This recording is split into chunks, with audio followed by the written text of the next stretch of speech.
Limbaugh sets the record straight about Wolff's fire and fury. Limbaugh sets the record straight about Wolff's fire and fury. Fire and fury is setting the political world ablaze, but many of its claims are now going up in smoke.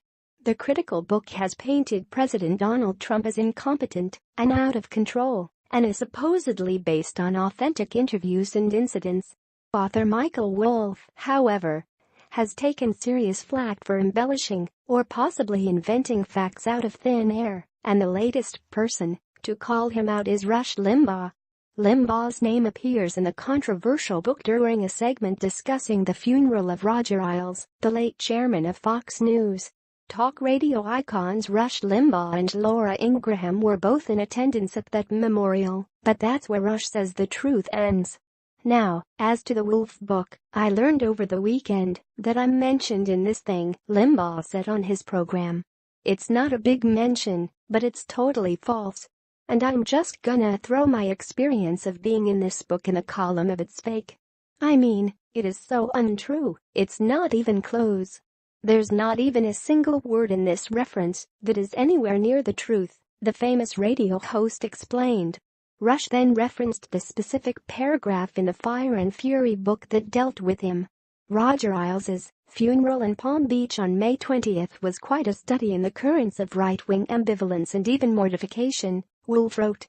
Right-wing professionals remained passionate in their outward defense of Trump but were rattled, if not abashed, among one another.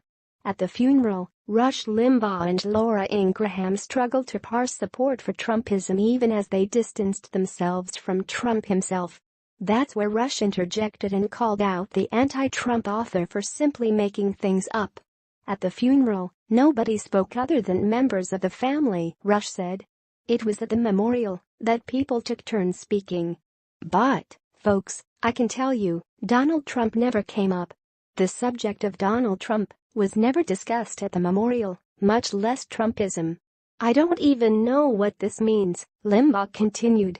This is entirely, it is completely made up.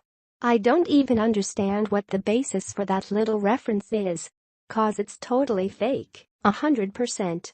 In other words, Wolff took a small sliver of fact, the memorial for Ailes, and then turned it into fantasy. He created a version of events that only happened in his own mind, but peddled it as fact. Incredibly, even Michael Wolff himself has admitted that he played fast and loose with reality when writing the book.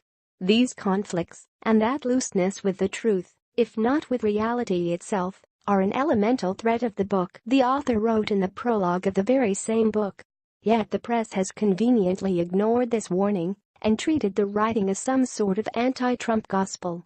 The media attacking Trump in order to gain attention and feel smug is not new. It's the same story that's been playing out since before the election, and this time there's even less truth to back it up.